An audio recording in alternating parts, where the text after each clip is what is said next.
Hey, you made it. You are here at the live stream of consciousness. My name is Michael Zinn.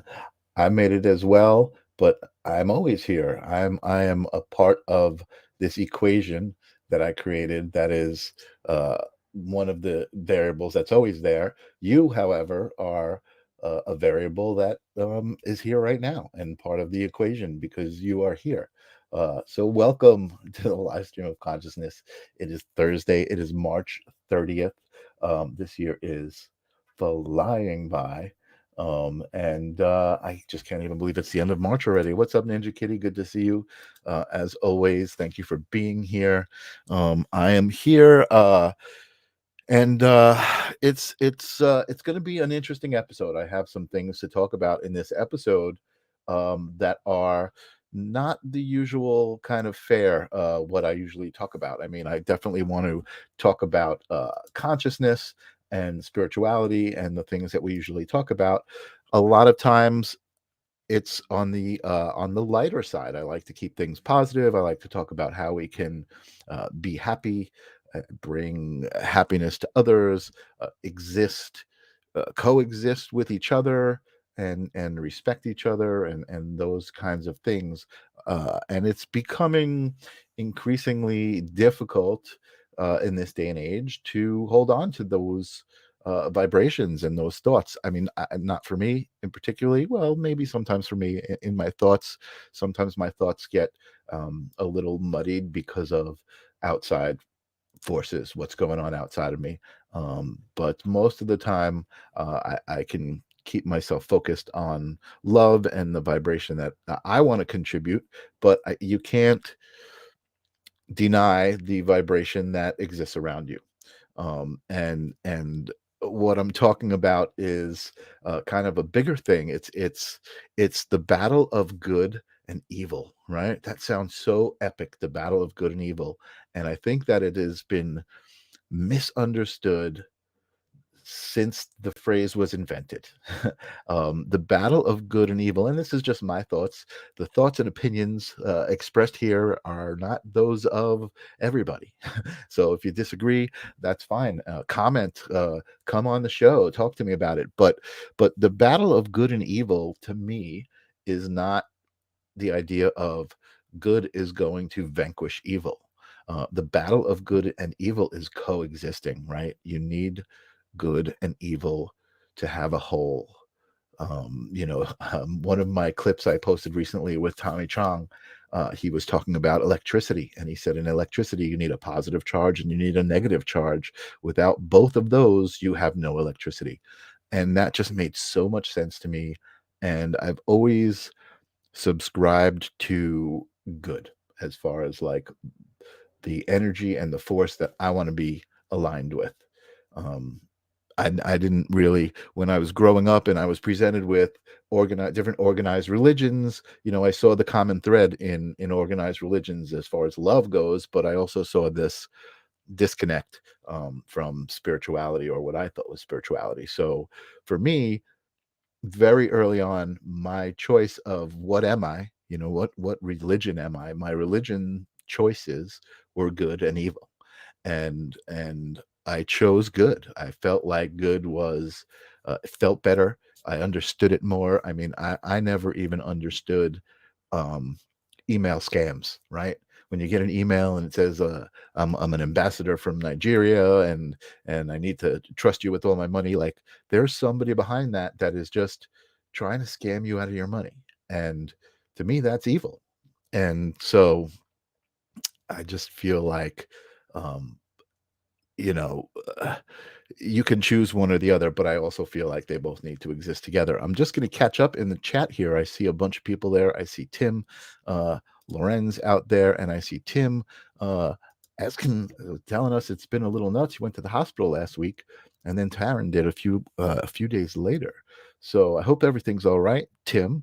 If you want to chime in on the chat and let us know everything's all right, or if you need any support from us in any way, uh, words of encouragement, let us know. We are here for you, Tim. You know how much we love you. I you know how much I love you. You are such a part of this show since day one.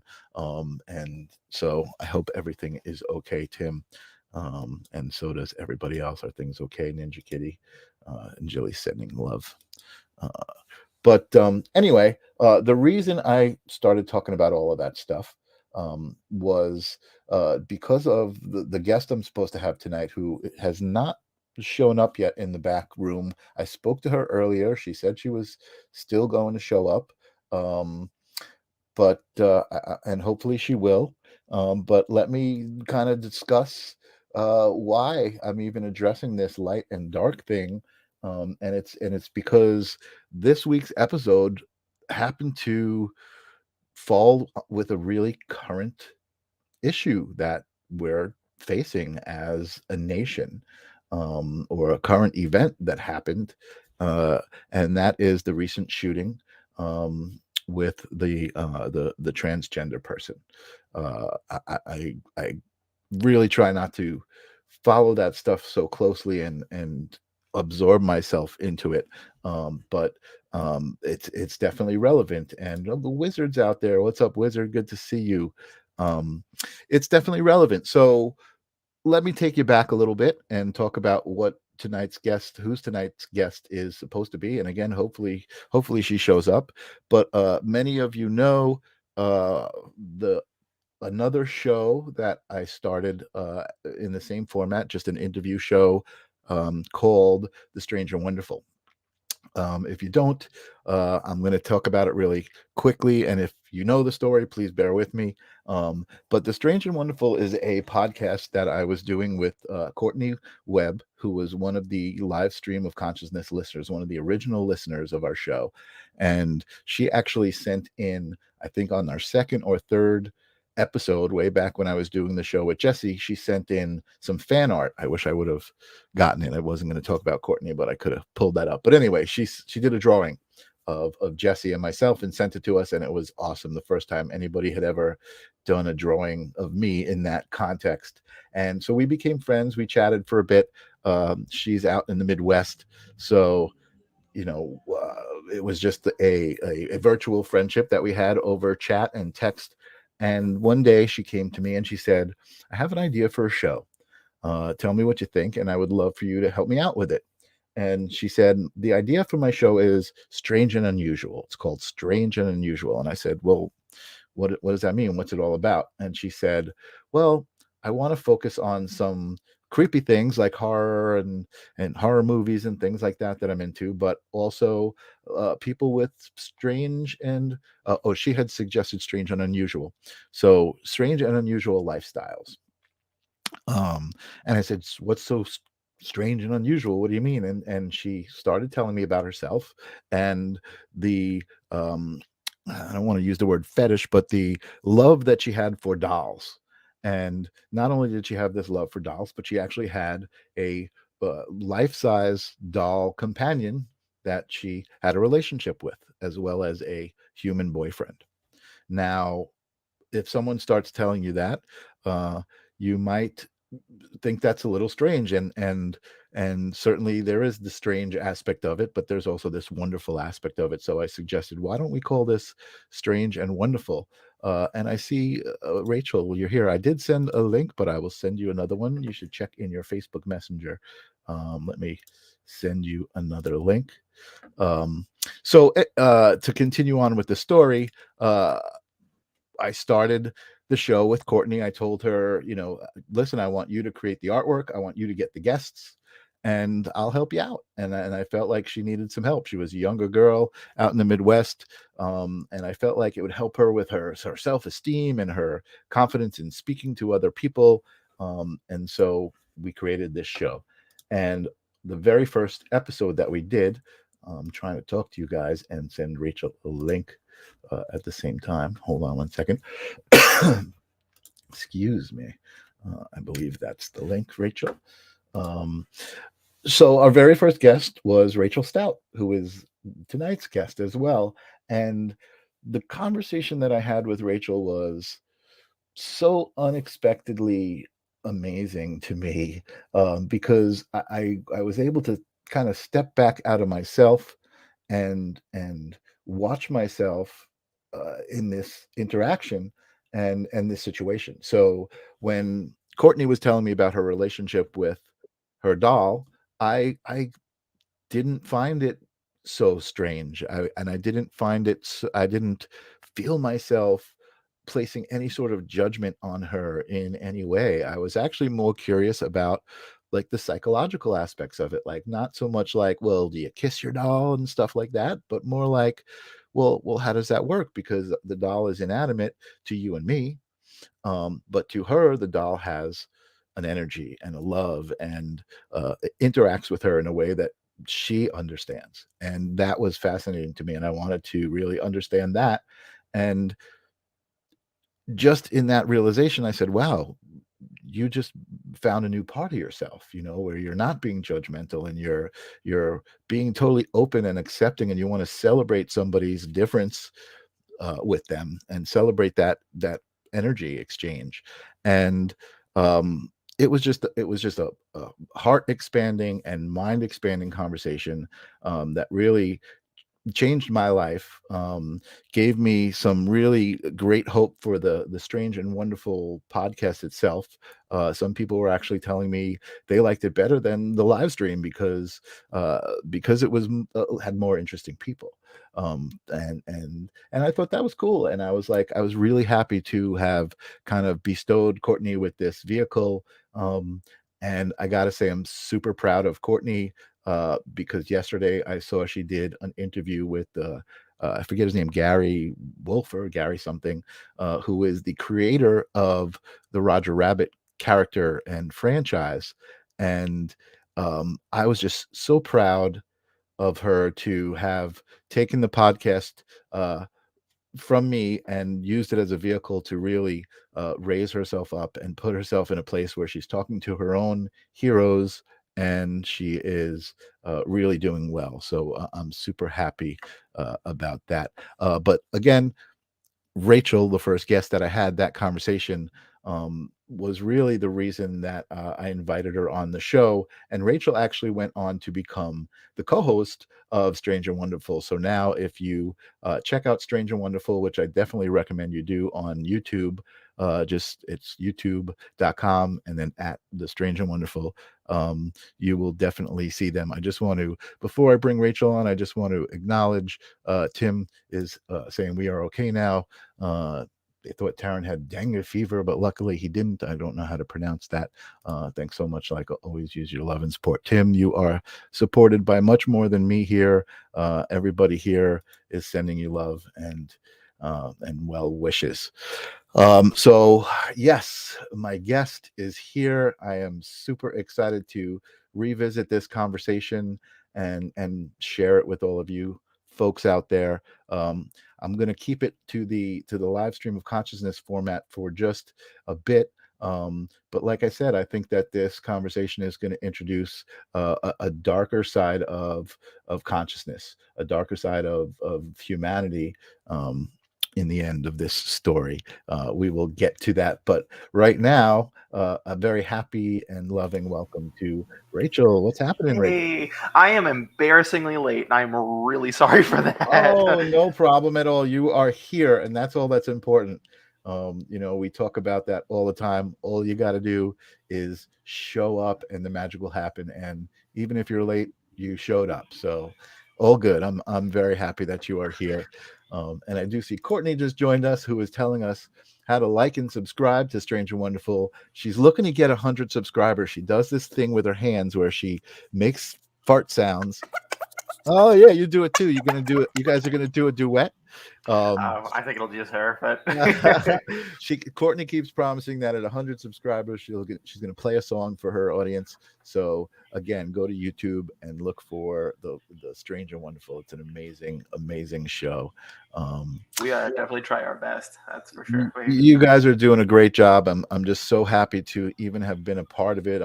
I'm happy to watch something like that and be like, wow, this is a ripple that I created, and just feel super proud like a parent. It's awesome. Hmm. It definitely they were they definitely felt like I had some real big empty shoes when I stepped in. And you're doing Felt a great nice. job.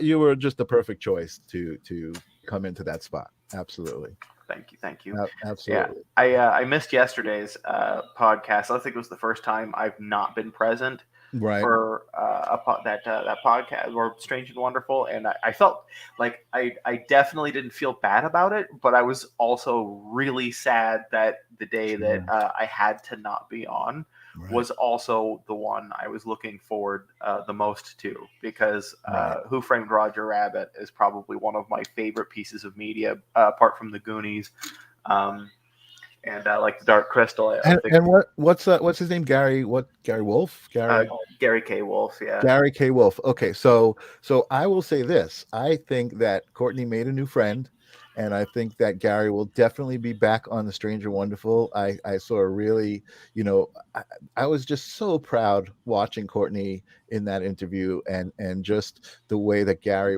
responded to her. And told her that he was going to write her into a movie as a radio show host. I mean, that was serious good shit right there. That was the stuff. um but let's focus on you, and why I brought you here, and you do know, I think, that there are a couple things you got to get past before we start talking about you, Yeah. and that is my opening question, to find out from each different soul that I talk to what their perspective is on consciousness. What is consciousness? Man, oh man. Um, I always tell people that consciousness and the reality around us is just a dream and delusion that we all agree on.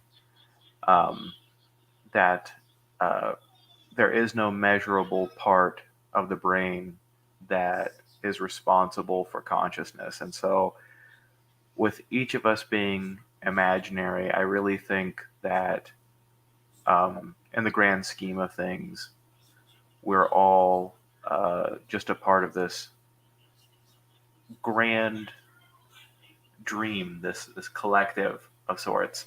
Mhm. Um, I what is consciousness? I think it's just you participating in the raw experience that um, all of existence is taking. All of existence has part in. Mhm. Mhm. Um, Mhm. if that answers anything, what is Absolutely. No, it absolutely does. And again, for me, it's interesting when I hear stuff, I don't know if I don't know if it's a good thing or a bad thing, but I find the best way that it fits into my own reality. You know what I mean? Because yeah. it is reality, right? If I'm asking you a question and you're giving me your answer, that's your perception of reality. So it's also got to be a part of my reality, even if it's not my perception and the same things that I think. I still acknowledge that it's a part of this bigger reality that you're talking about, this kind of dream that we've all agreed to exist within. So yeah, that totally answers the question. It was a great, a great perspective. I love it. Thank you. Um, so the second part of the question is usually predicated on the beliefs that I have about certain things, meaning energy and existence itself, our souls. But not everybody shares those beliefs. Um, but the next question is really to see if there's a memory that you can share where suddenly the things that you've been taught in life, the things that are supposed to be kind of reality, you realize there was something else outside of that was not quite even in the same, uh, not even defined by the same language.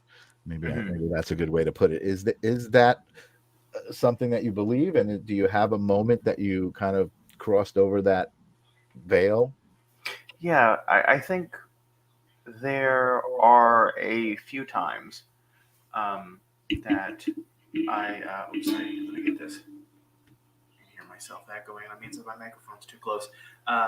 There were a couple of times, I would say, that I passed some kind of precipice. My goal is to never get comfortable thinking and living in a certain way. Because there is no single truth that you could carry with your whole life and allow it to be the answer for every situation. You'd have to mold it around and maybe obfuscate and pull from several different sources to be like, well, see, I was right all along. I think the first time I fell out of the traditions that I was raised with was I think 19. I was either 19 about to turn 20 or I was just freshly 20 years old. Mm-hmm. And I had moved in with my now ex-wife. And I was convinced that using all of the traditions and using all of what I knew up to that point that I could convert and proselytize to my fiance at the time. And I could, speak the truth of the Lord into her or something. And Mm-hmm. she offered perspectives that I was never allowed to indulge, like to hear or indulge Mm-hmm. myself in, like to hear them speak. Like, I was relatively sheltered when it came to like that, and like I guess there was some installation of like auto defense, like against like atheist or any other religious ideologies, or even pagan Mm-hmm. for that matter. I was always just attributing it all to the devil and temptations. And Mm-hmm. when I shut my mouth and opened my ears for the first time in my life, I think all of the things that up to that point kind of something just clicked for me, and I realized that this entire time I was going through the motions and forcing a belief in something that I didn't actually truly believe in, Mm-hmm. and when I got to that point, I then began exploring other religions and allowing myself to approach things that were strictly taboo of taboo. So I think in this case, the Satanic Bible was the first thing that I read. Mm-hmm. And from there, I was this angry atheist with an edgy Satan aesthetic. And when I dropped that, I think I came into the idea, well, maybe there's something behind all this feeling, because I couldn't shake the feeling. Well, there is like this one unifying force, this sort of like God, so to speak. And Mm-hmm. the more I let down my defenses against it, I was angry at Christianity for indoctrinating me and pushing me into this evangelical, like hateful mindset. And when I was like, okay, well, I need to get over that childish like hate for every Christian and every denomination and every like Abrahamic religion, then I need to see what makes them different, and I need to look into. I started to look into like the history of not only like the Bible, but also like the demonization of other like Western pagan religions. Mm-hmm. And for a minute there, I would say I was a theistic, or I should say deistic. I was still atheist. Like, people like to say like atheist and the belief in God are mutually exclusive. Like if you're like, yeah, I'm a virgin who has sex. Like no, no, Mm-hmm. no, no, no. Atheist just means someone without atheism. That doesn't mean they don't believe in God. That just means they don't follow a doctrine. Mm-hmm. And so, am I atheist? Yeah, but I'm deist. Mm-hmm. And so, Mm-hmm. when it came to putting together my own pieces and coming to my own conclusions, I found myself really interested in like the Sumerian gods and like the ancient, of like ancient Uruk and um, oh, the gods of Persia and things like that. Mm-hmm. Right. And I think since the last time you and I spoke on Strange and Wonderful, I had a lot of explanations for things that I don't think I believe in now. Mm, I would I would concede that um, I will concede in that a lot of the stigma surrounding like a theistic left-hand path, that there is a lot of demonized gods that were taken out of context and made mhm, evil. mhm. Um, I would say that, that in and of itself is not a universal truth, and it doesn't even necessarily speak to me, Mhm, mhm. because there are some practices that I can't get behind anymore, that I can't force myself to believe in, because Right, it's just so in the face. Like it's for the same reason I fell out of Christianity. So I would say, right, when I passed the veil, there's something else. I think it was when I was introduced to other people with different perspectives, right, and I strive to never stop coming into contact with people who believe and profess things that I have never heard before, right, and I pick that up. So right. I'm crossing the veil all the time. you know? Yeah, no, that's great. You said so many things there that I want to kind of break apart and talk about. Um, uh, One, the first thing that you said was falling away from Christianity, and then even falling away from the Satanic Bible.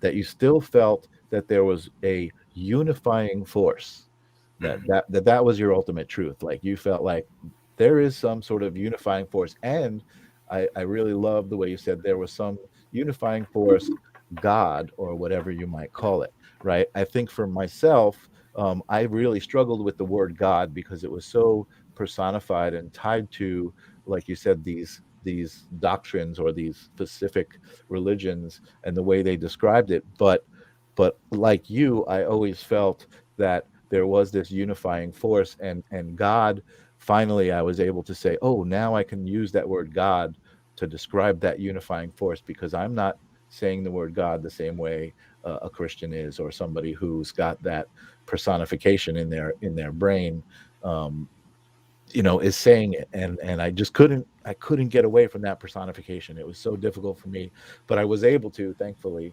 and I just love that. I feel like, let me go back to that. You called God a unifying force, and it was after you left Christianity, because I feel like organized religion really use God as a separating force. Like God is separate from you, um, and so again, I feel like that universal truth pushing you away from it. Like I really resonate with that, and again, being able to understand that that was just your perspective of it, and what you said about always looking to talk to people who have different perspectives. I think if you do believe in God as this ultimate force that is everything and that we are a part of, then there's also this aspect to it that's called infinite possibilities, right? Like, and when you're exchanging energy with somebody who doesn't believe in those same things you do and has these different perspectives, you're actually expanding yourself into those infinite possibilities, becoming more and more a part of you, which is really, as I'm saying that out loud, I'm realizing that was how I describe our first conversation. When I say my heart was expanded and my mind was expanded, it was this other perspective that I was so open to hearing and receiving and loving as a part of myself, even though it was not a part of myself. And I think that's really the basis of the energy that's been exchanged between us before, and the energy that we exchange when we talk to each other. I love it. I love having conversations with you. You seem so so wise to me, even though you're a bit younger than I am. You still seem to have this wisdom, and especially through the what's the word I'm looking for? Through who you are and what you've been through to become who you are. You know what I mean? Which I know you are so strongly connected to. It's a part of what I feel, and a part of why I don't fear it, and a part of why I embrace it, because it's like there's something really authentic there.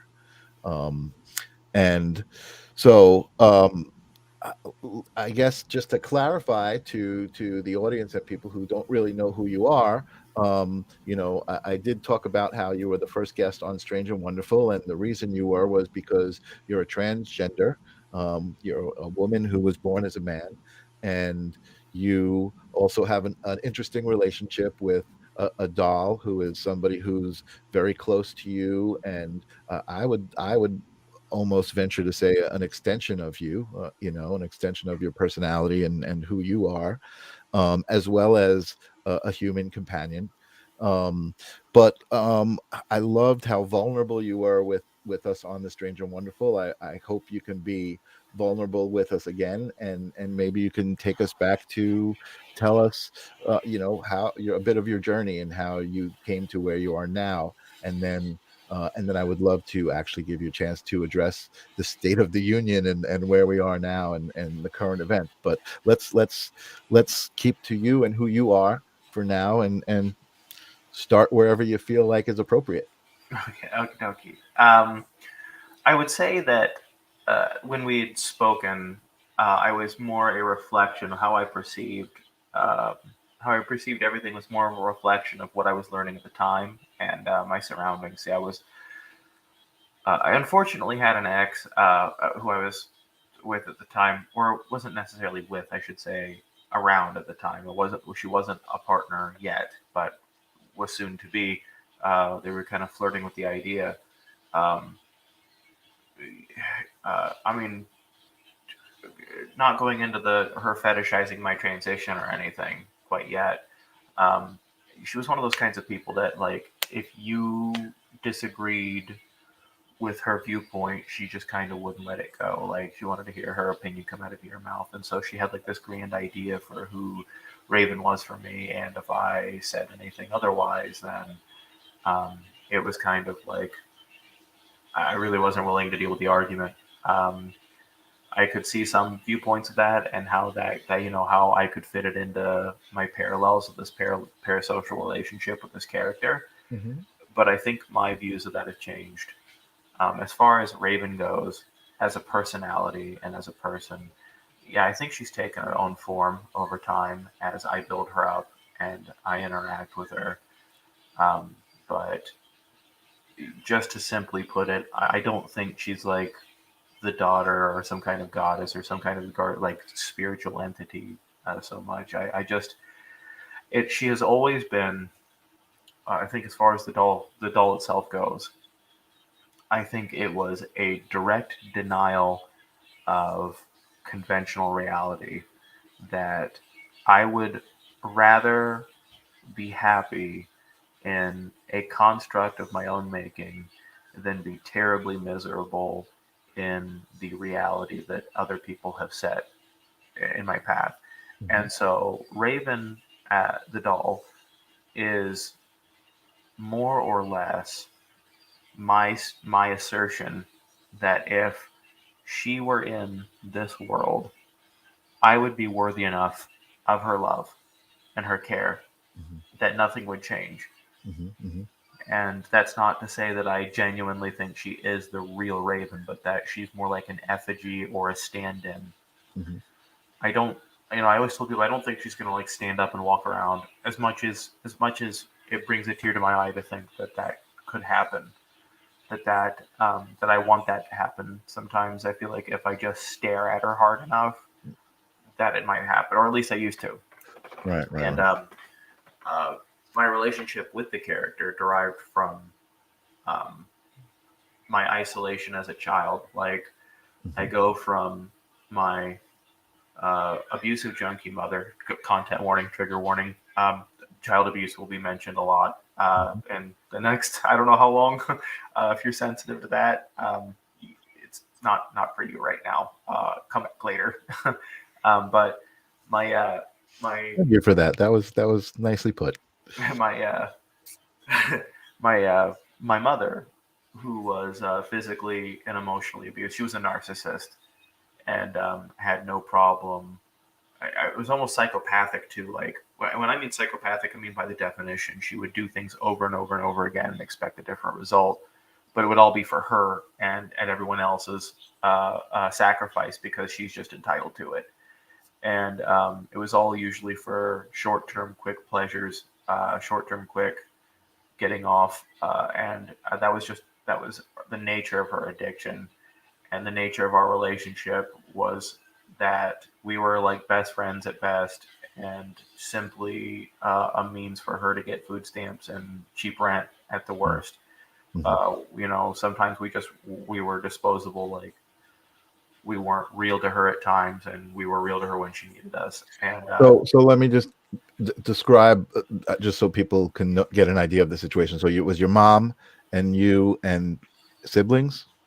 yes, yeah. So me and my two younger brothers, and at some point my baby sister, but she was eventually taken from us at a young age because my mom decided it would be the best idea to leave us in an apartment for nearly 12 hours with like no furniture, no food, and on a pallet. And she rented out a hotel and with my grandfather's credit card without his knowledge to sleep with a man for drugs. So we lost. That was the day Haven was lost.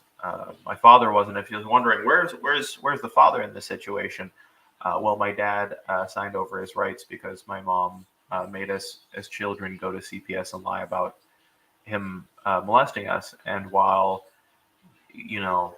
all charges were dismissed, and while nothing was substantiated, it had already ruined his life. And the lawyer was like, "Your best bet is to just sign over your rights because this woman's already trying to file again, and she will not stop filing until she'll just throw shit at you until something sticks, and you'll be going to jail for something you didn't do to the kids." So she then used us as leverage to oh, I won't let you see them again if you don't babysit for them while I go out and party, and shit went on like that from around 2003 or four to 2009, and my father got a hold of us, and due to that ostracization of the community and his whole life falling apart up to that point, he had turned to alcohol, and unfortunately, that's a family curse as well. So he got three broken kids he didn't know what to do with and didn't know how to handle,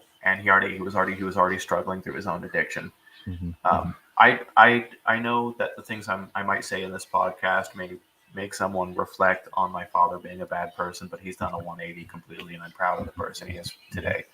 But he couldn't provide. There was times he threatened to take us back to CPS, and other times he'd later on when he met my second stepmother, that he'd get into, there'd be constant fight, physical fighting, and then sometimes he'd beat the shit out of us.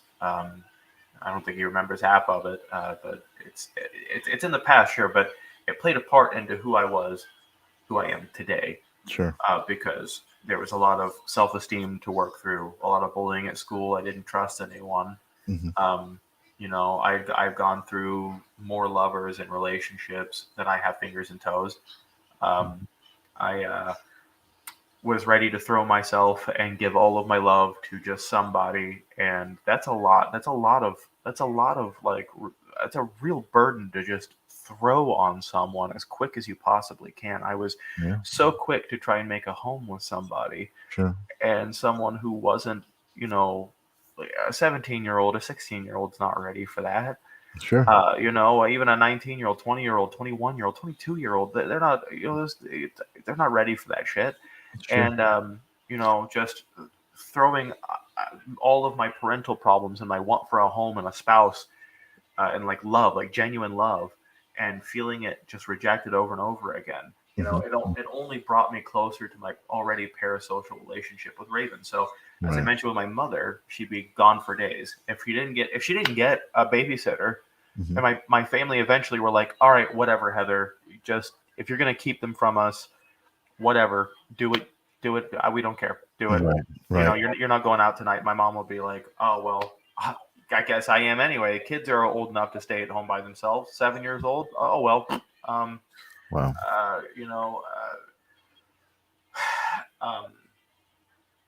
So, in that time frame, I'm sorry. Sorry, I just want to acknowledge there's really some authentic and very intense energy in you sharing. So I just want to acknowledge people who are being affected and resonating. Tim says that's definitely some deep truth you're sharing, Rachel, and it seems like you have a good hold on what Raven represents to you, which is I think that's a great observation, Yeah. and I think it's true. Jilly is saying she admires your authenticity. Also, initially, as you started telling your story, Jilly said you are worthy just as you are, Thank you. which I kind of I wanted to say to Jilly, like, from what I know of Rachel, Rachel's aware of that, and I do want to share it as well with you, Rachel, because you are worthy just as you are, and I feel that way. But I want people who are listening to know that Rachel is, what I love about Rachel and what I feel intuitively about Rachel is her strength. And that's why she's here. That's why she's being so authentic with us all. So thank you so much for being there, man. I Thank love you. it. It feels so good to connect with another human being on that authentic Mhm. level. So It doesn't get here. I think just through personality. Like I had to be knocked down and kind of calloused into this sort of strength too. I mean, mhm, mhm, what's the most someone's going to say if I share it? I mean, I had to kind of gain consciousness about people being uncomfortable with my story because it is mhm, such a like gross, intense one. Like it's cartoonishly sad. mhm, Like there are multiple levels to it because it's one thing to be abused. It's another thing to be abused and have an imaginary friend as your only friend while starving and being shot at, and then on top of that have gender dysphoria and mhm. be like laughed at and delegitimized and kind of stuff it down and deal with that Right, trauma and abuse. And yeah, you're looking at a culmination of like four different suicide attempts and right, surviving. And I didn't get here easily. right. It took me years to realize I am worth it. And Raven was the crux of that. So, like, when we moved to Indianapolis, when the worst of her addiction started, is when Teen Titans ended. And by then, I've already, like, the very first time, I actually, I'm not gonna say too much about, for, my security options, but the date July 19th, 2003, really means a lot to me. And I use it a lot in usernames and things like that because July 19th, 2003 was the first airing of the Teen Titans animated series. Mhm, mhm, That was the day that I immediately fell in love with Raven. I think that same year I'd gotten in trouble at school for being like satanic and whatever, but it wasn't. It was just like me trying to make a spell book or something because I think Scooby Doo and the Witch's Ghost was one of my favorite movies at the time. And I heard about Wicca and some other shit. My mother, who had just recently banned us from playing like Pokemon cards because it teaches evolution, was definitely not having any of this spellbook shit. So Right. she was kind of like immediately my getaway into like fantasy. I wasn't allowed to read like Harry Potter. I mean, I'm definitely not doing it now. JK, eat your heart out. But uh, no, I wasn't allowed to like D&D. I wouldn't play D&D. I wasn't allowed to play Yu-Gi-Oh or like Magic the Gathering or Mhm, mhm, do any of the nerdy shit I wanted. Wasn't allowed to read certain fantasy books. So Raven, as a child, was immediately like that. Whatever, and it awakened something in me that it wasn't just enough to like really like her, but a small part of me wanted to be her, mhm, and that kind of awakened something in me as well. I wondered why boy clothes, for the most part, were so uncomfortable and made me look like shaped in different ways that I didn't really like. mhm. Like my hair growing in certain ways when it was short, the cowlicks in some spaces, like there was some dysmorphia to it. And I remember telling my mother at 11, like, "Mom, I'm pretty sure I'm a girl," and she laughed at me. Like I heard once, like, "Oh, someone joke about, sure, I'm a lesbian in a man's body," and Mhm, mhm. that only made that only made sense to me. Sure, because I like girls, so I guess I'm a girl in a boy's body because I don't feel like a boy, and Right. um, that was immediately laughed out.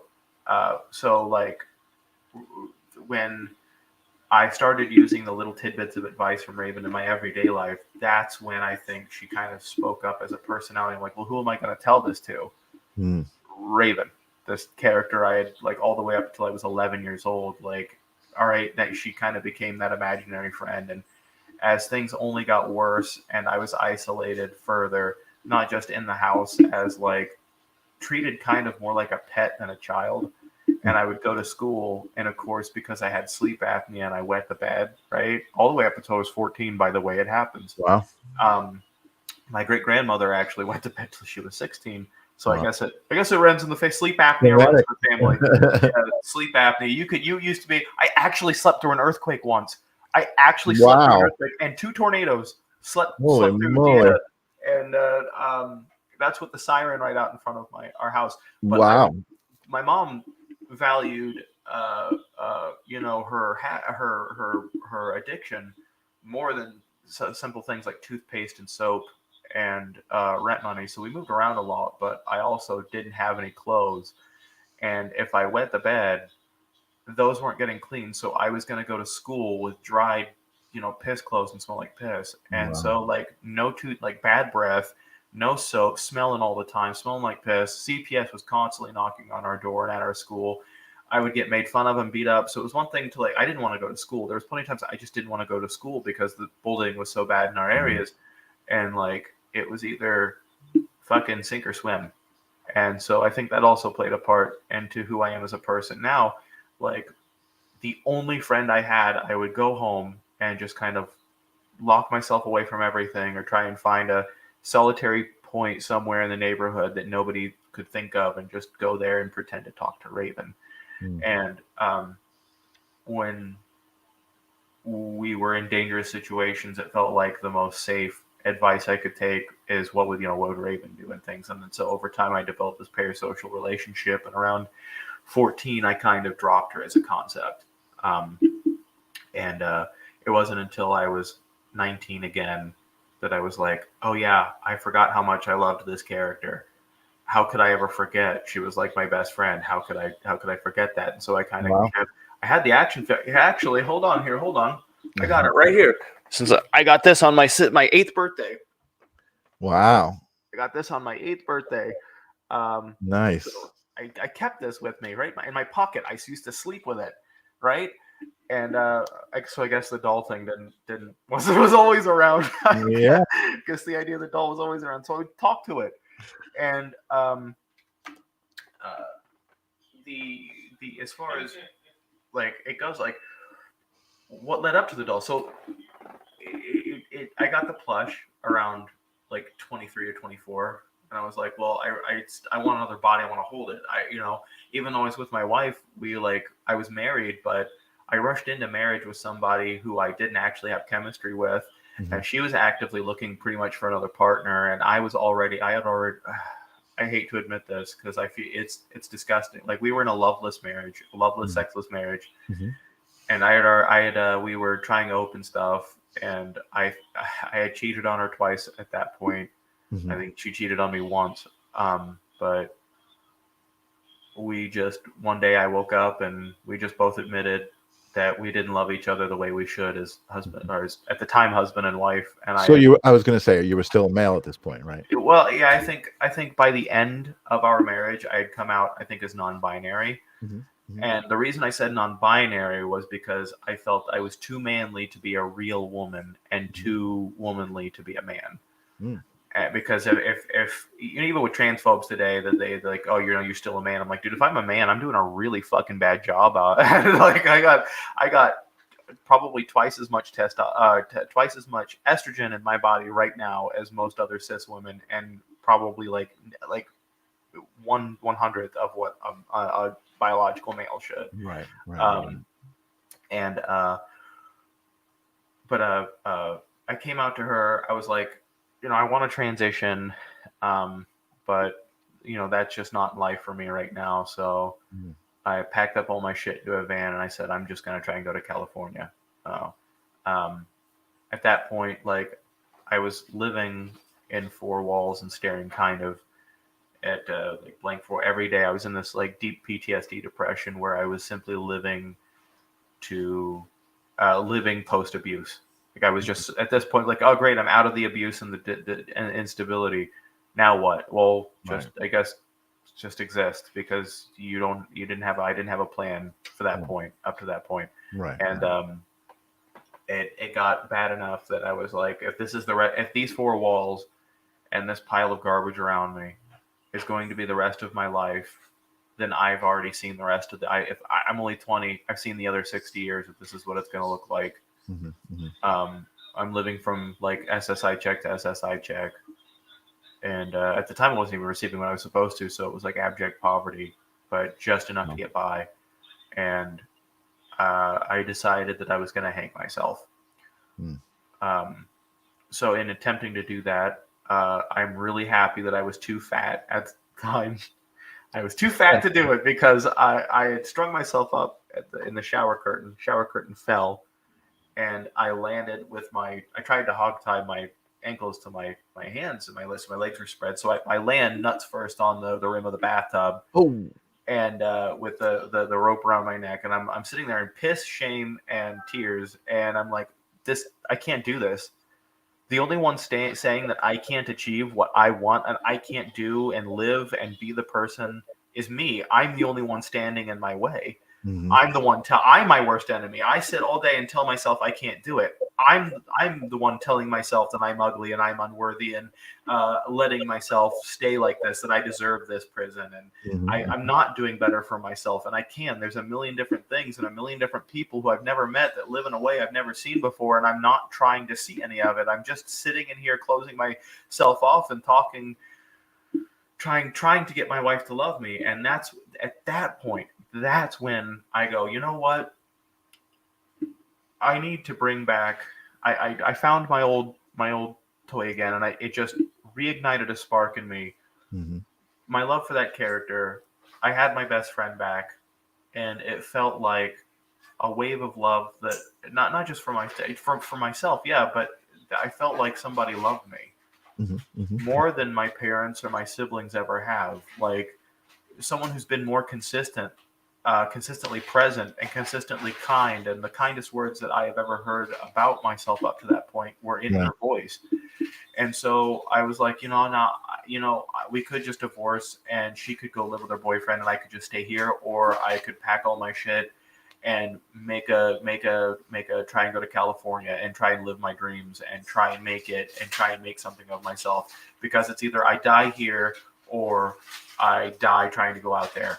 Hmm. And it doesn't make a difference to me. The point is that I tried. I could say I tried. Hmm. Hmm. Um, so I wasn't going to stay where I was and better up and then do what?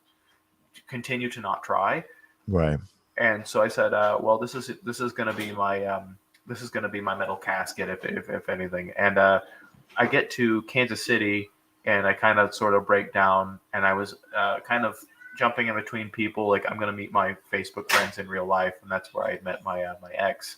Hmm. Hmm. Um, I'd stayed there for about 2 years, but on the second year, I want to say 2021, that I was there. I was the first year. I guess I got there in June or July of 2020, and by April of 2021, that's when I got the big Raven doll. I sort of become friends with Tara Strong. I don't know how that is now, or I would say our relationship is sort of strained as far as the voice actor goes, Hmm. especially with current my political leanings and what I found is necessary to protect myself and my Hmm. siblings. Hmm. But my relationship with her it went from being like, what would she do, to now she's this presence, to now she's the kindest person in my life and the only one I've ever loved this much, to, okay, well, even if she was here, she wouldn't love me. Who am I? I'm 1 in 8 billion. Who am I? She would come here and it would be like me projecting this entire relationship on her, and she wouldn't have any idea who I am. Hmm. And that became the journey of You're Worthy. Hmm. If she's been with me all through this point, what would Hmm. stop Hmm. her? Why would she just think I'm nobody now? Right. Like that I had to recognize, and it was funny that I recognized this in her voice, that the only reason I was telling myself was because I felt that I was unworthy of love, this Right. kind of love. I was Right. unworthy of receiving this kind of patience and care. And that the only way I was ever going to cement that to myself was be like, all right, no, you know what? She is here. She does love me, Right. and we're going to be together, and I'm going to be happy about it. And I don't. There's no. I as a person, because you were saying what's consciousness. I Hmm. as an ego am entirely imaginary, and her as a concept is entirely imaginary. But just like me, she has a set of likes and dislikes, a personality, and a presence, not just to Right. myself, but to other people. She's affected the world around me. She's just as real as her personality is just as real as mine. Right. Right. Right. Mine can change with a lobotomy. You know, it's just our personalities and our egos are this house of cards, this Right. very delicate house of cards, and so if she is here, she has a body, she has a presence, and I can talk to her and she talks back, then as far as I'm concerned, she's real. You Right. know, all of this is imaginary anyway. Do what you want and love yourself and make you know do what's I wouldn't say look out for number one. That's solipsistic and kind of narcissistic, but I would say live eccentrically. Find find the best parts of yourself and be loud about it. You know, be proud to be you, sure, but Right. don't be worried about the criticisms other people might have for you being you unapologetically. Now that Right. doesn't mean have so little self like awareness that you hurt or like damage other people or do something awful Right. where Right. Right. but yeah, as far as my journey with her goes, I don't even remember the original the original question. I've gone Well, on. I don't. I think we went way beyond questions, and we're just into kind of the conversation now. But I gotta kind of interrupt a little bit because I remember hearing this story the first time around, and I think even earlier we were talking in this conversation where you kind of acknowledged that there is a part of Raven that is an extension of yourself, Mm-hmm. and I think that again without turning around or putting my own views onto you because I don't want to do that. I still hear very strongly that that moment that you're talking about was this realization of self-love. Yeah, You know yeah. what Well, I mean? she is a very like I would say that if she jumped from me, like it's if I had to say it's all in my head, like measurably, I would say yeah, it's all in my head. That's where it came from. That's where Right. our relationship started, and that's where she spawned from. Awesome. So if I had to say that she is a part of myself, I would say yes. I think she's a part of me that became independent from me. I would say that like no, obviously she's not a cartoon character. She didn't jump out from the TV and become like in love with me or whatever. Like that's Right. not how this works. This is just a circumstance of me overcoming self-hatred and Hmm. telling myself that no, I am worth it. Hmm. And Hmm. so yeah, yes, I have the doll, but I also I could go without it, Right. because Right. Right. Right.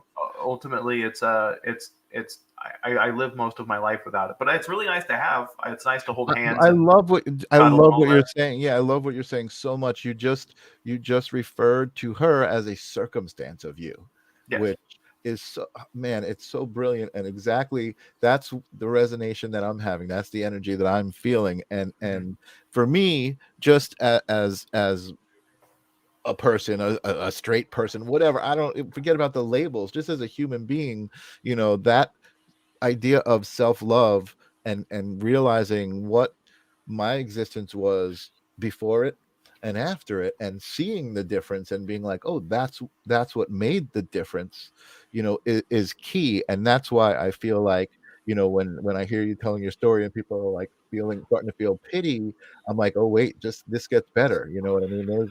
There's kind of a happy ending to this.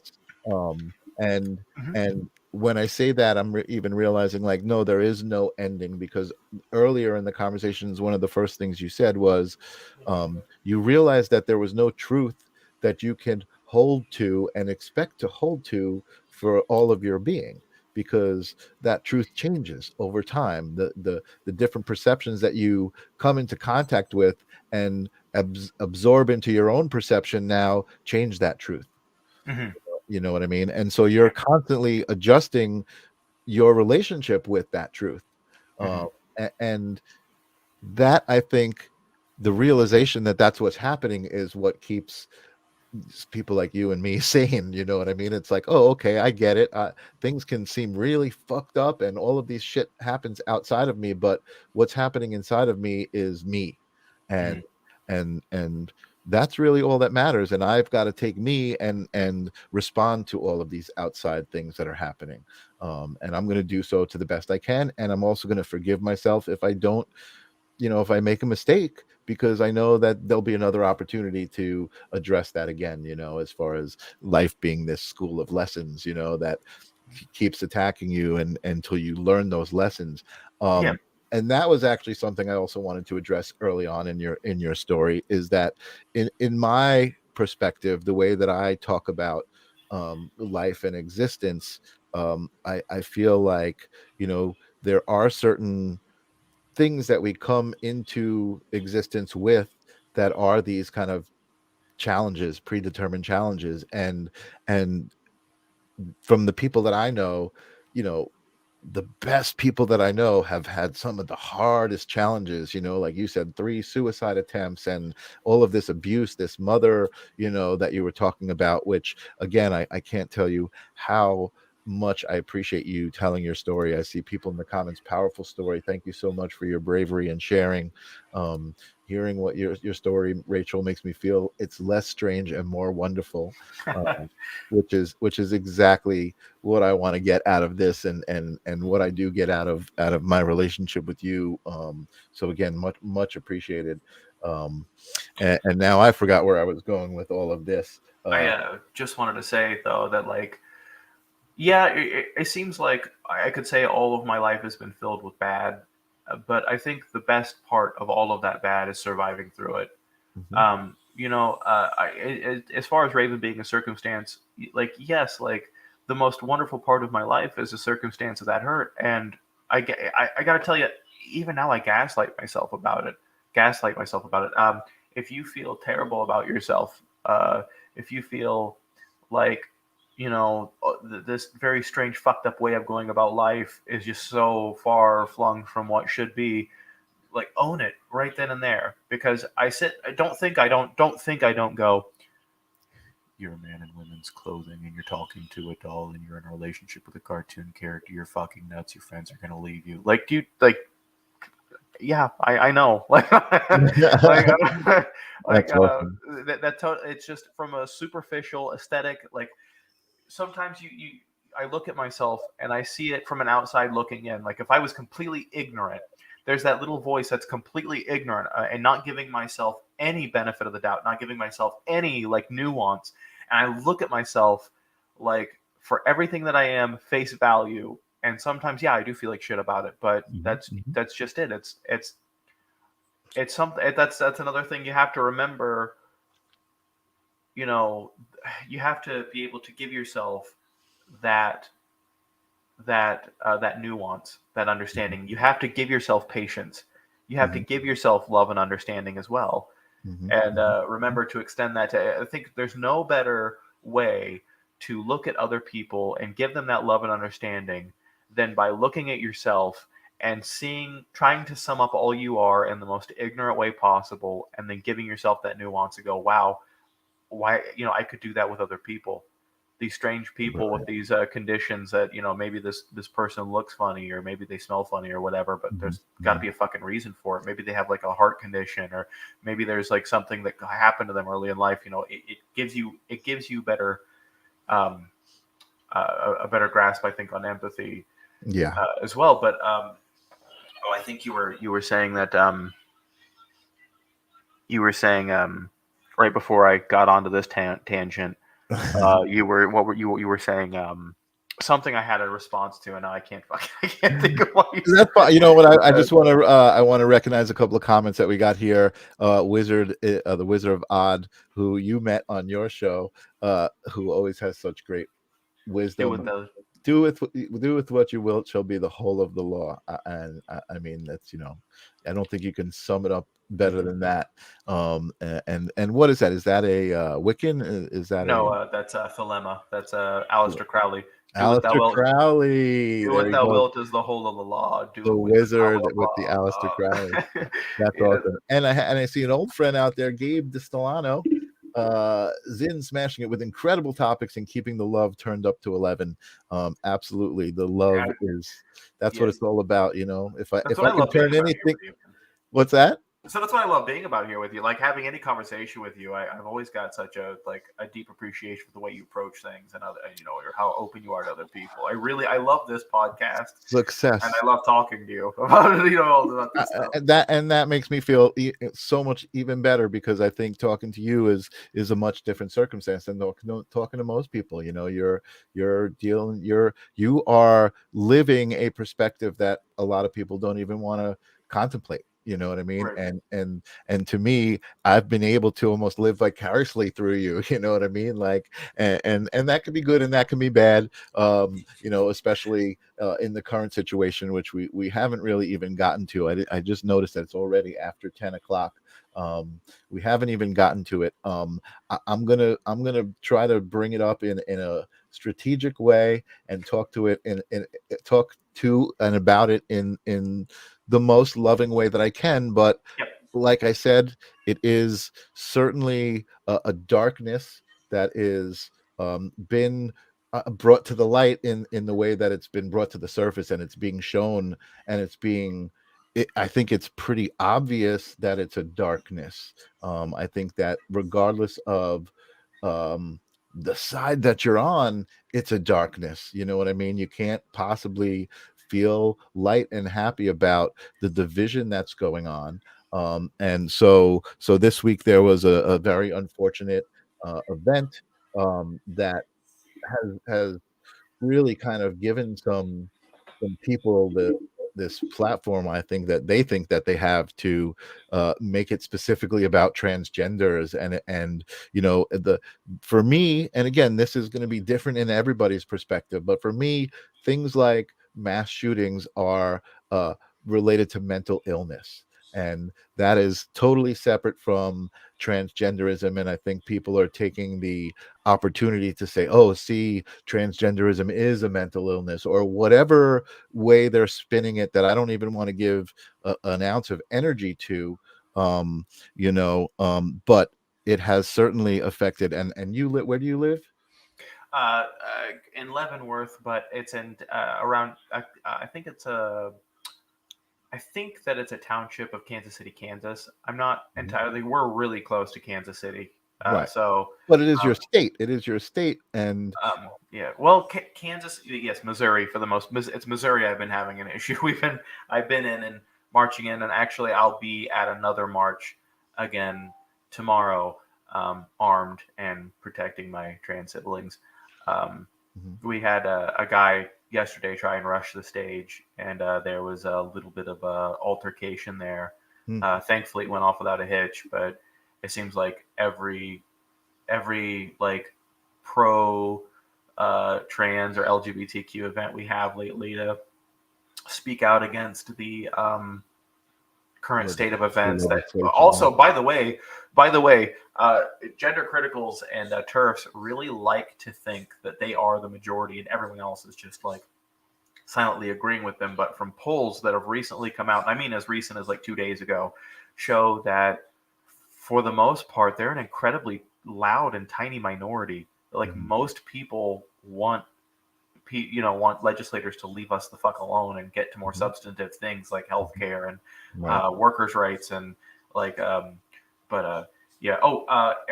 Just for like PC reasons, transgenderism is more along the lines of right wing talking points. I guess if we wanted to talk about being trans, I think a better term would be maybe gender ideology. I guess Okay. I should say, or gender. How do I put it? Uh, uh, yeah, I think gender ideology, because the transgenderism is like it almost seems like the belief system behind making people transition, or behind making Mm. being Mhm. transgender. But Gotcha. it's fine. It's not. It's actually not all that. That's a nitpick. That's Yeah, actually. It's not. It's not all that. It's not all that big of a deal. yeah, no, and I think and I do think, that's the thing, is they're Yeah. trying to, like, especially with words, the word woke. I mean, come on. I mean, You that have to would like, find it. do you want to be awake or do you want to be asleep? Why are they making them woke a bad thing? You know what I mean? You should be awake. You should be aware of what's going on. Is And inclusion bad? oh It's my what God, it boils down to. You ever think like Black Ariel woke somehow? Uh, like Asian Velma woke. There's a lesbian in your story woke. Okay, but so then when you ask them to define woke, they can't. So what right. it boils down to is like just inclusion in general seems to be what they call woke. Yeah. But um, yeah, as far as like the current state of affairs, I feel like I'm stuck between a rock and a hard place. You Uh, absolutely are. You because absolutely when it comes to both sides of the community, like I was at a big trans rally, they wanted me to come unarmed because there was clergy and police there to protect us or whatever, and I'm like, well, the police are going to be the ones enforcing the laws that just got signed into bill about or put into whatever to take kids away from parents that are quote unquote at risk. Missouri passed this. They implemented a bounty hunting system for you to report transgender people with kids because that puts them at risk of being transgendered. Uh, um, or if they have kids that are transgender, then they need to be reported because that's child abuse and that's right. experimentation and it's bullshit. It is entirely ignorant and ignores every fact given to them by dozens of pediatric and medical whatever. It's literally just to appeal to the base that continues to give them money and power. Um, Yeah. we were talking about like, of course, most of these people passing this sorts of legislation also have donors from pharmaceutical companies, but specifically insurance companies. Mm. So if they raise the age to transition to 25, none of those people will be on their like 25 is the magical age. You can't be on your parents' insurance anymore. Mm. So of course, if they don't want to pay for it, just make it illegal to get it until you're 25. Mhm. So Mhm. I feel like some of it has to do with appeasing donors, and other parts have to do with riling up a base that is fervent and passionate about being willfully ignorant and Right. hateful. Um, but yeah, you had questions, right? It was No, I mean, again, I think it's really unfortunate. Like you said, you're in a rock and a hard place, and I have very strong feelings about violence and things. So when I saw you were, kind of becoming a little more militant with your stance, way more um, militant. way more militant, I was like, oh no, and I felt bad, but it really made me, again, my perspective. It made me take a look at existence. It made me take a look at dark and good and evil. That little speech that I was talking about at the beginning of the show, the battle between good and evil isn't good vanquishing evil. The battle is good and evil existing together, and that's what we've got to figure out. There And has to be a balance of some kind, it's got to be a balance of some I kind. I think we've gotten to this point because we've legitimized fascism we've given fascism a legitimate stance as a political idea, and it's not. Right. And when it comes to like socialism or capitalism or whatever, you can easily define those in just a couple of sentences because they have a framework that is designed like it is in itself um, a definable idea that is meant to try and bring the most prosperity and the most benefit to as many people as possible. Right. Fascism does not do that. Fascism wants to bring prosperity and power to a select ethnic group or religious group or a specific group of people. Fascism is not an easily definable idea because it is merely a framework for an agenda. Right. Every Mussolini's fascism, Viktor Orban's fascism, uh, the current Italian Brotherhood's fascism, and um, Hitler's fascism all looked and looks differently. Um, Mhm. and I didn't want to be militant. I up until 2021, I was one of those people too that was like, well, none of us need assault rifles. That's ridiculous.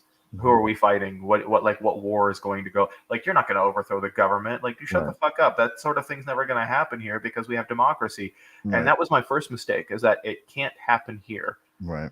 It wasn't until 2021 that I owned my first firearm, and it was because I was attacked for being trans in Mhm, public. mhm, And since then, I was attacked 2 more times mhm. after that for being trans in Right, public. right, Then Ron DeSantis introduced Orbanist fascism into the play, into the political stratosphere. right. He shifted the Overton window for the Republicans' views in a playbook. Like Florida is in shambles; it's a laughing stock. Texas is in Right, shambles; it's a laughing stock. But they both follow a very Orbanist fascist uh, um, a political structure. And so a lot of it, when it comes down to like mass shootings, I want to say it's mental illness. But after having it applied to me now, doing a deep dive into every uh, mass shooter, even just from last year, we find that a lot of them delve deep and hard into people like Roger Elliott, Ben Shapiro, Jordan Peterson. Now, do I think those people are to blame? No. mhm, But do I think people like Tucker Carlson and Matt Walsh, who espouse things like the Great Replacement theory, but for mhm. Americans, Right, and that trans people need to be eradicated, and that Club Q was a good thing and needs to happen again, and right, Matt Walsh inspiring 2 children's hospital bombings? Like, it seems like the 99.8% of mass shooters that are white males are almost always in some way involved in, at least as far as the poll that I've, not the poll, but the study that I've seen shows that like 98% of all politically led mass shootings are far right, right. incredibly far right. And so we've seen um, this incitement. I mean, January 6th should be enough to see that the right wants to incite a minute mob. There's a reason why they never cared about gun control or legislation. It's because they want to keep their angry and incitable base armed and able to give them a minute mob. If they Right. really want some gigantic political gain, they want to have a mob of armed people to rush to their aid whenever they want. We see Trump try to do it last week. I'm going to be indicted Tuesday. We need to save America. Yeah, Protest after protest. it is really crazy, what's going on. I'm gonna digress a little bit from the politics, Yep. but I'm going to say again, in my opinion, Yes. the media and the way that things are kind of presented to people, is very intentionally divisive. I Hmm. think that it's up to, I mean, America. I hate even saying this, but America is a bit of a joke right now because people are not accountable for their own thoughts, ideas, and actions. Nope. Um, and I have a little bit of compassion for those people because I do know that it's society has brought them up this way. But what I want to say, the media has it's so ignorant. It's so ignorant to me. This thing that's going on is that people can't even tell you the difference, and they think it's the same thing when you're talking about a drag queen and somebody who's transgender. That's just like so ignorant, and Hmm. one thing has nothing to do with the other, and people just lump everything into the same category because that's what the media tells them, and the media is, in my opinion, again, um, encouraging division, encouraging us to fight with each other down to the point that today, I mean, I hear that now we're fighting over should TikTok be banned? It's a Chinese spy thing. No, TikTok shouldn't be banned. They're trying to remove our rights to be on TikTok. So it's like we're even fighting about that stupid freaking stuff.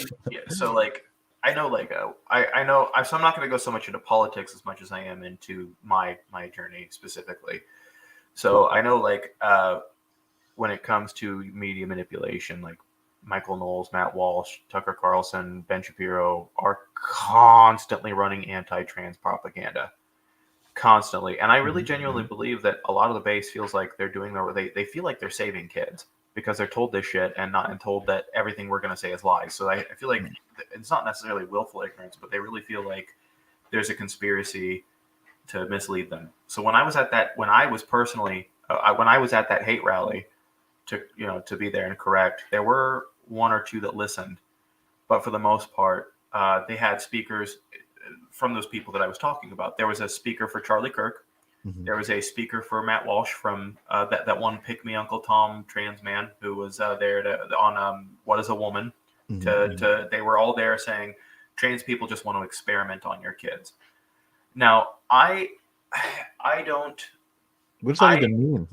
yeah Like, I don't even like, what does that mean? they call HRT experimental. They're pumping your kids full of hormones. Like, okay, no, they're not, because that shit doesn't happen until puberty, and the child has a huge say in that. And childhood like dysphoria is caught early, and they get like puberty blockers, which are totally and healthily reversible if they decide they don't want to transition, which is common. But 98, I think it was 98.6% of all youth who transition with hormones 10 years after they begin transition, that 98.6 don't regret their decision to do that. That is like 1.4% of all transgender kids that regret that, and 86% of that 1.6% detransitioned and regret it because they got pressure from a parent, a spouse, or their job, or they feel Yeah, like right, it's too hard. right.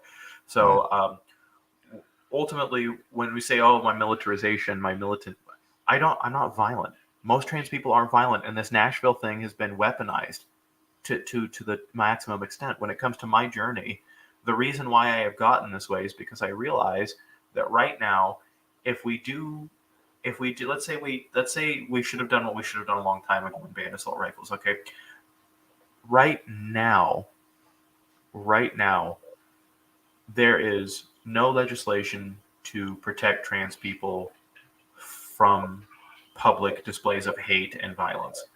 The police will aid Proud Boys from what we see empirically. We have footage, we have evidence. It was a big thing in New York City recently that the Proud Boys were given free subway transportation back home, and it was aided by the police. They were escorted by the police. When I go to rallies, uh, they push me to the side and say, you're not, these people have a First Amendment right to be hateful and try to take pictures of us and report us to like violent organizations. And so I go, they want to disarm us, but they don't want to pass any legislation codifying our rights into the Constitution, or guaranteeing that we won't have our kids taken from us, or guaranteeing that we'll be able to have healthcare access, and Right. guaranteeing that I won't be shot or beaten in public, or we won't hold anyone that's speaking these lies and instigating terrorism. We won't hold them accountable. No laws. Nope. But now that their kids are in danger, now it's an issue. Mm. But yeah, digressing from that, as far as I go, well, right now, the only way I am going to make sure that everyone goes home safe, that everyone gets to go home to their families, is if I stand out with my AR-15 at a drag show or a drag time story hour and make sure that those violent people don't act on their hate and their violent urges Mhm. to, just I'm not there to start any violence. I'm there to respond to violence. I'm there to protect from violence. If I have Mhm. to die so someone else can live, I'll do it. I Mhm. don't want to. I want to be home playing Magic the Gathering. Right. I shouldn't have to worry about whether or not I could be accepted, that my health care will allow me to be me. Right. Um, right now in Missouri and Kansas, if you have Medicaid, it is illegal for you to get a surgery, a gender affirming care, a gender affirming surgery, even if you pay cash, just on the basis that you have Medicaid. And the idea is like, well, if you have Right. the money for these aesthetic surgeries, then you don't need Medicaid, so it'll be illegal for you to even get it if you have it. Right. That's fraud or whatever, and That's crazy. That's it's crazy. you know just deliberate discrimination. But how it's affected me, it's been very, very stressful. It's not wavered who I am as a person. Good. Good. I'm always going to love and care for everyone I meet that has love and care for other people.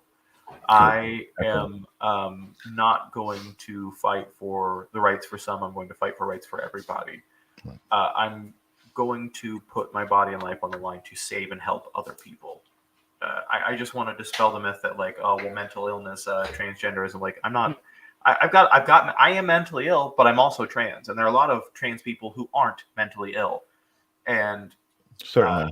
that doesn't mean that I'm a violent, evil person, Right. and that doesn't mean that people like me are susceptible to being that way. Right. But yeah, Well, I want you to know that you are definitely loved. I know not just by me, but I know you have Courtney loves you, and I just know again, just intuitively that um, even though you're dealing with some oppression or whatever it might be right now, that you're aware of the love that you get, and I know that that's going to keep you strong. And I wish you the best in the current times. And again, if there's anything I can ever do, mostly it's just talking and supporting you, but I'm always here for you for that. Um, I'm glad we were able to get a little bit dark here on the live stream of consciousness and acknowledge that stuff, because it is still the good in conversations are just as important as these conversations. And again, without getting too much into government and conspiracy stuff, Tim is saying if you read the bill, and he's talking about the TikTok stuff. Um, it's a bit scary, but it goes way beyond just TikTok. It gives ridiculous powers to the government. So I know that that's a part of the issue. People are saying they're trying to set the stage for more, rights, taking away more of our rights. He also says we know China spies on us on TikTok, but if you're okay with that, then enjoy. I'm not sure I can agree with that, but that's okay. We don't have to agree. yeah. Uh, Facebook and Twitter take as much information, probably more Yeah, information than exactly. I TikTok mean, ever we could. They already exactly, spy through us for like if I talk about terrorism, at terroristic acts with my phone around, the fucking government will come knocking on my door. absolutely, Your absolutely, lamp is a wiretap. Like like what the fuck? absolutely, absolutely. So that's about as deep as I want to get into those waters. Yeah, But I really, I got to tell you how much I appreciate you coming on this show, being so vulnerable, and sharing with us gotta your tell you how much I story. appreciate you having me here. Yeah, yeah. Let's just sign off. But do you have any loving words of wisdom for my audience before we Yeah, go? when it comes to when it comes to my trans siblings, and they say that there's something wrong, and they tell you something you may not necessarily believe, don't listen to respond, listen to understand. I mean that should be the golden rule for everybody, but right now in these times, listen, just listen to them. Believe them. A lot of our stuff, a lot of our experiences are anecdotal. A lot of my stories about what I've been through and what I've seen, it's not just like what I've heard on the news that the government did. It's because I have to constantly march. I was at the Capitol when they said it. A lot of the experiences that I have are anecdotal. Like a lot of the stuff I talk about oppression are anecdotal. The stuff I've seen and heard and tasted and felt with my own two hands and eyes. And protect them, keep them safe, cherish them, hug them tighter than you usually would. Because right now I'm literally having to walk everywhere with a gun right now. Yeah. I don't want to. I really hate this, but cherish them, love them. Listen, you know what? Yeah. There's no doubt in my mind that the current events and the things that are happening now are specifically happening for change. They're Mm-hmm. happening in order for change to happen. So stay Yep. strong with that.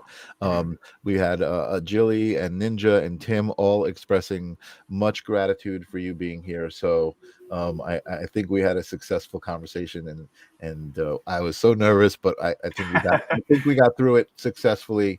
Mm-hmm. And again, thank you so much for being here. We'll have to bring you back again in better times. I'll have to know for sure. Yeah, because I'll bring Raven on. I mean, if you want something happy, just to sign off on, my partner, my now human partner. I've never thought that I would ever meet someone as compatible with me, or makes me laugh as much as she does, or makes me Awesome. like I've never felt genuine love to this extent from I another love human that. Oh, being, that's so and I good to hear. really feel like my future is in her eyes every time we look. I That's don't really say that about people because I'm real guarded. Like I really don't believe things until I have them in my hands. yeah. But man, there's something different about this one. You I, know. I'm so happy to hear you say that, because that you're just basically you're just exchanging that energy, you're putting it out into the universe, and you're feeling you're that's what you're receiving. So God bless you both. Thank you, thank you. God being that unifying force that we were talking about earlier. Awesome.